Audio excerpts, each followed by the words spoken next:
Au nom du Père, du Fils et du Saint-Esprit, ainsi soit-il. Eh bien, chers frères, nous rentrons dans le temps de la Passion. C'est l'aboutissement de notre carême, ces 2 semaines qui le terminent et qui nous amènent à la fête de Pâques. Et vous l'avez remarqué, comme chaque année, au temps de la Passion, les croix, toutes les croix de l'Église sont couvertes d'un voile.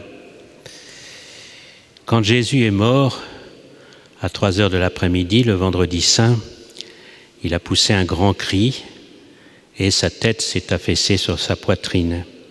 Et les évangélistes sont unanimes à nous dire qu'à l'instant même où Jésus mourait, le voile du temple s'est déchiré.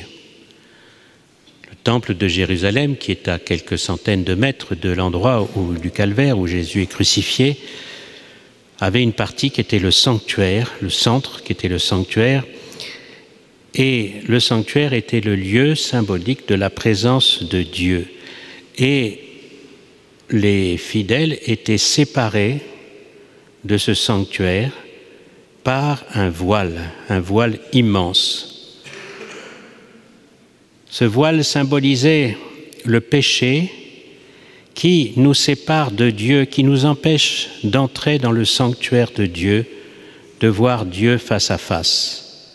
Et seul le grand prêtre pouvait rentrer 1 fois par an et asperger le lieu du Saint des Saints, symbolisant ainsi ce qu'allait accomplir le Christ par sa passion. Oui, au moment où le Christ meurt, tout est accompli et le voile du temple se déchire depuis le haut jusqu'en bas. C'est-à-dire que le sanctuaire de Dieu est ouvert.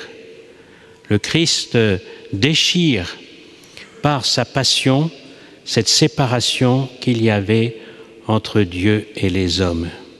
Et c'est parfaitement manifesté par cette liturgie de la Passion. Vous voyez, les voiles couvrent tous les crucifix de l'Église. Et le vendredi saint, au cours de l'office du soir, où l'on célèbre la mort de notre Seigneur, où l'on chante de façon solennelle la Passion selon saint Jean, on va adorer la croix, mais auparavant, on va dévoiler cette croix pour bien nous dire que le vendredi saint, Jésus a détruit cette séparation qu'il y avait entre les hommes et entre Dieu à cause du péché. Pendant ces 2 semaines, l'Église va nous demander de faire un effort particulier de carême pour nous éloigner encore plus de l'esprit du monde, des agitations vaines, des occupations sans intérêt qui ne sont pas nécessaires, pour accorder plus de temps à la prière, au recueillement. Revêtir le deuil du plus beau des enfants des hommes, notre Seigneur Jésus-Christ, qui a accepté la passion de mourir, d'offrir sa vie en sacrifice pour nous permettre d'entrer avec lui dans le ciel. Pendant le temps de la Passion, tout le temps de la Passion, vous savez, le Christ est à la fois homme et véritablement Dieu. Eh bien, sa divinité est masquée, elle est cachée, elle est comme voilée. C'est surtout son humanité qui nous apparaît. Et nous voyons qu'il est un homme comme nous, il souffre comme nous. Juste avant sa passion, Jésus dira à ses apôtres, « Mon âme est triste jusqu'à la mort ». Il nous révèle ainsi quelles sont ses dispositions intérieures. Il souffre véritablement. Il est important, pendant ces 15 jours, de se rappeler ces souffrances de notre Seigneur physiques, et elles sont terribles, mais sans oublier les souffrances morales. Cette tristesse qui est la sienne, c'est la tristesse de nos péchés. C'est tout l'enseignement de cet épisode que rapporte saint Luc d'une manière admirable, de l'agonie au mont des Oliviers. On voit le Christ qui a peur devant la mort, qui a peur devant la souffrance.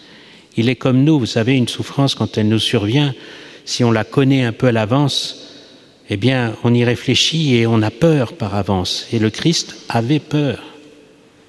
Mais il l'a accepté. Non pas ma volonté, dit-il à Dieu son Père, mais non pas ma volonté, mais votre volonté.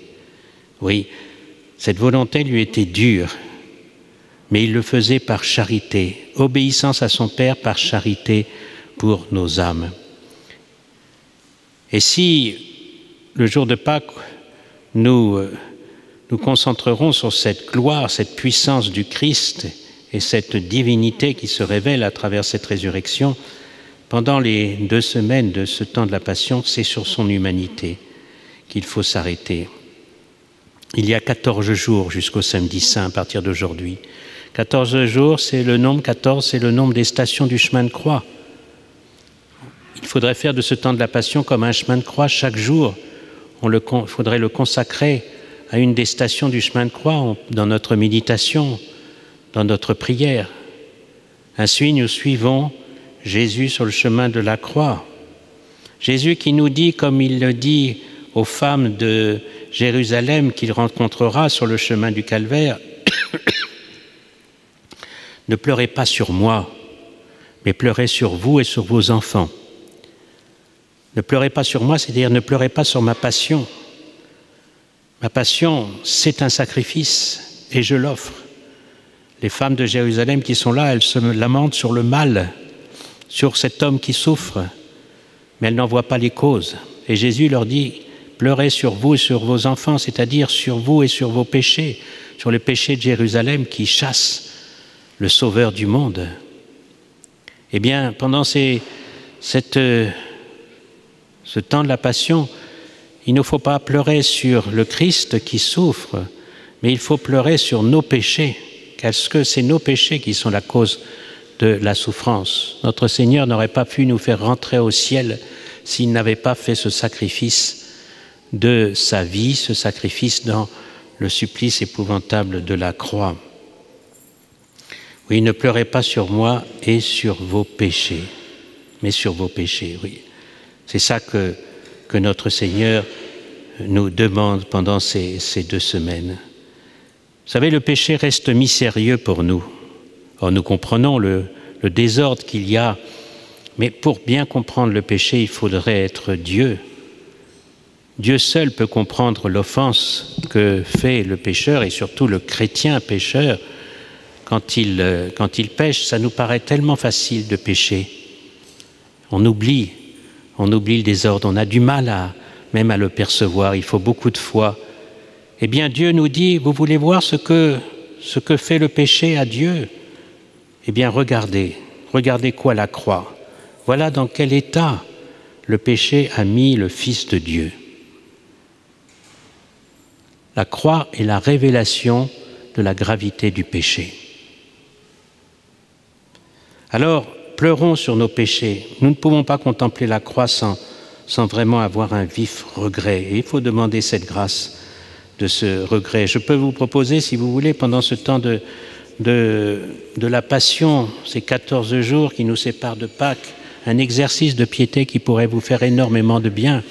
C'est de réciter tous les jours de ce temps de la Passion les litanies du précieux sang, où l'on invoque sur nous le sang de Jésus-Christ, qui est le prix de notre salut, comme on dit dans ces litanies. Ce sang qui est victorieux des démons, comme on le dit dans les litanies, ce sang de Jésus sans lequel il ne peut pas y avoir de rédemption de nos âmes, ce sang auquel nous communions et nous communierons spécialement dans cette magnifique communion pascale que l'Église nous invite à faire. Oui, vous verrez que si vous le faites, c'est court, mais régulièrement pendant ce temps de la Passion, vous vous préparerez à recevoir les grâces que le bon Dieu réserve à ceux qui sont baptisés et qui, la nuit de Pâques, renouvellent de tout leur cœur, et le jour de Pâques, leur promesse de baptême. Et bien sûr, vous ne pouvez pas mettre de côté la Sainte Vierge pendant ce temps. L'Église la vénère vendredi de cette semaine, sous le titre de Notre-Dame de Compassion. Vendredi prochain, l'Église rappelle pendant la Passion de Jésus-Christ, alors qu'il n'y a plus de culte des saints pendant ce temps-là par Saint Joseph, l'Église rappelle que la Vierge était là, sur le chemin du calvaire, au pied du calvaire. Et elle nous aidera à être au pied de la croix et à regarder et à comprendre le sens de cette croix. Et puis, eh bien, dans la nuit de Pâques, vous voyez qu'en plus de la croix, les statues aussi, les statues des saints sont voilées, même les statues de la Vierge Marie sont voilées. Qu'est-ce que cela veut dire? Eh bien, ça veut dire que nous ne pouvons pas accéder à la sainteté, au saint, tant que nous sommes dans le péché. Et une fois que le Christ sera mort, qu'on aura célébré sa mort, sa sépulture, et qu'on aura célébré la nuit de Pâques, sa résurrection, alors on dévoilera toutes ces statues pour dire que la porte du ciel nous est ouverte par le Christ qui, par sa croix, a déchiré le voile qui nous séparait de Dieu. Au nom du Père et du Fils et du Saint-Esprit, ainsi soit-il.